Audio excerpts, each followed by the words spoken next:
Well, hey everybody. How you doing tonight? Welcome to my moon party. This is Carpo on this fine evening looking at the fortunate conjunction, which I believe someone told me was the conjunction tonight of Venus and Mars and the moon up above it. I just made a video of this a moment ago, but I spent 3.5 minutes trying to focus on Venus before I realized it was futile. So I figured I'll just leave it on the moon and make the video, because I was so distracted I wasn't doing anything or saying anything.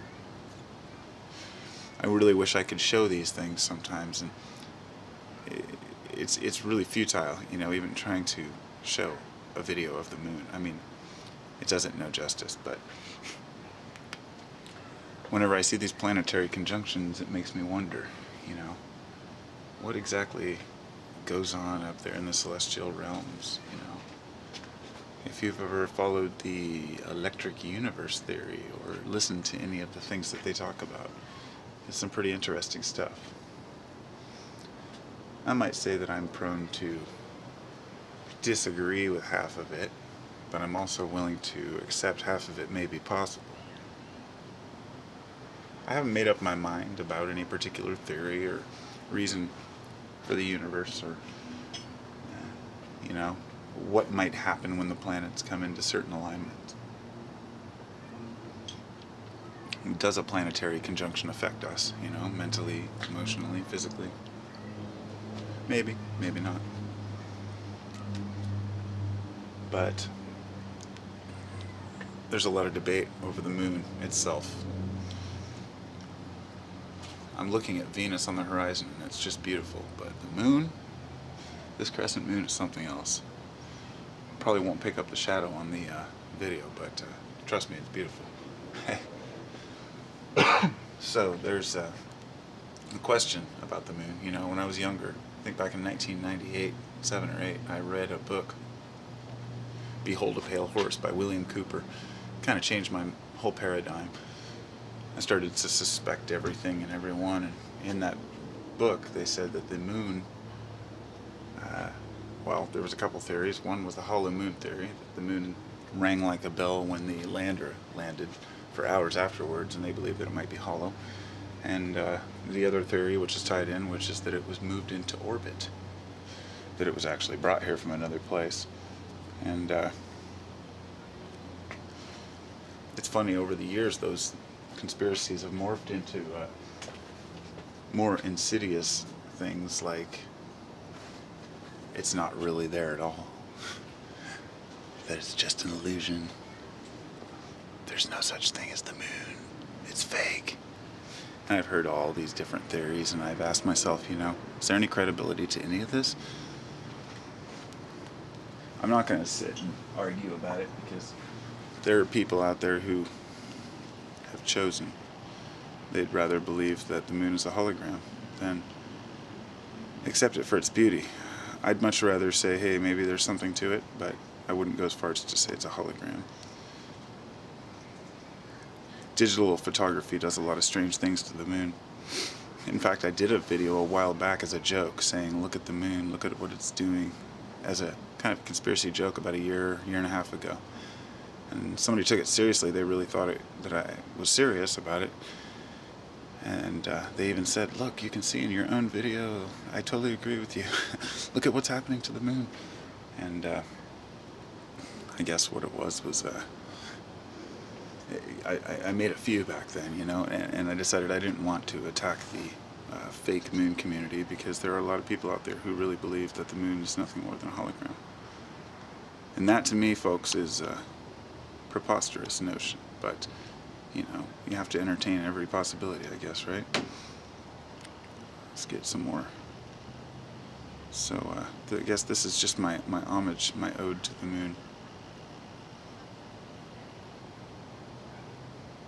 My ode to space and the unknown, and the reason why we make up these stories about what the moon may or may not be. It's I think it's just our lack of understanding, our desire to I don't know.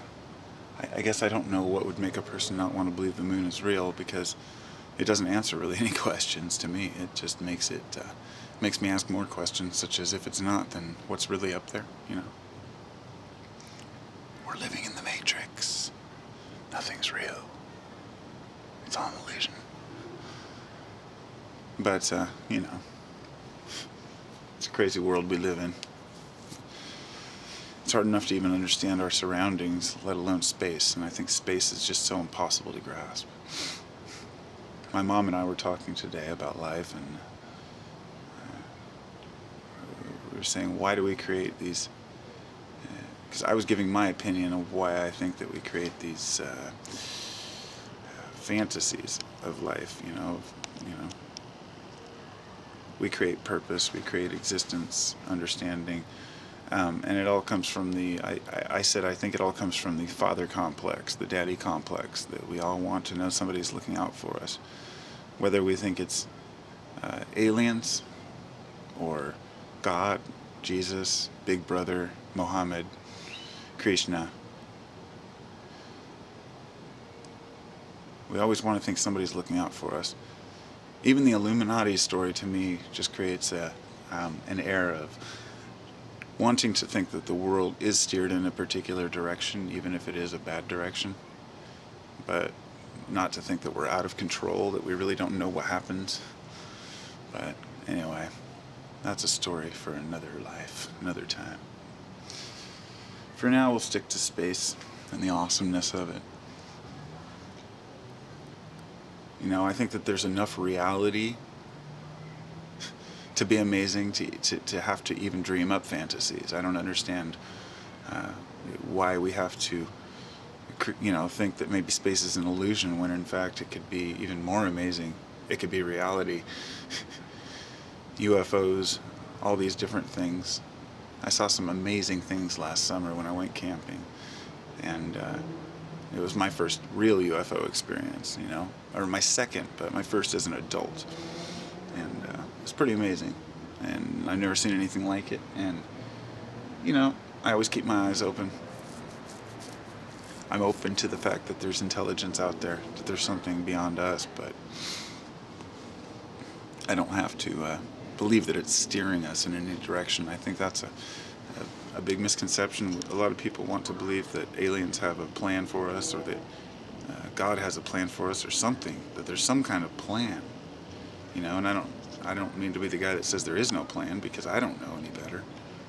But I just think it's funny to me when humans try to pretend like they understand the plan, as if we can really grasp what the plan is. We can try. We can get parts of it, but we just got to figure out our own piece of the pie, I guess.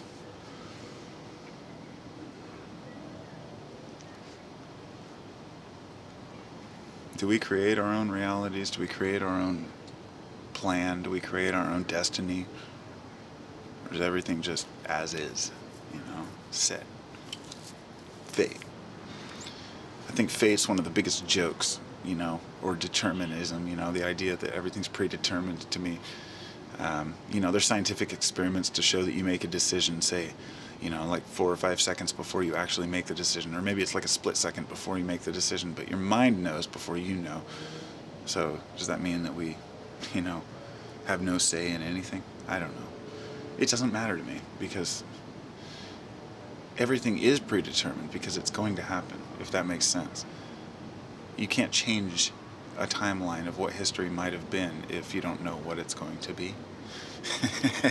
It's one of these major misconceptions. I don't seem to understand where people are coming from when they say, that one thing could or would or wouldn't have been a certain way. It doesn't make sense to me. Unless, the only way that could be possible is if, say, there was a prophecy, and that prophecy was either fulfilled or not fulfilled. But, like most prophecies, I've read Nostradamus and a lot of this Edgar Casey type stuff, and found that much of it is very vague, and it's hard to ascertain anything really important from it that's, conclusive. In other words, most prophecies are said, haha, look at this was prophesied here, but I haven't heard any prophecies where they say this is going to happen on this date and then it happens. It's more like something happens and they say, oh, see, it said right here this was going to happen. So kind of in retrospect, it doesn't do us any good, but whatever, we're human. So I'm going to bid you all adieu, and I hope you have a wonderful evening, and talk to you soon.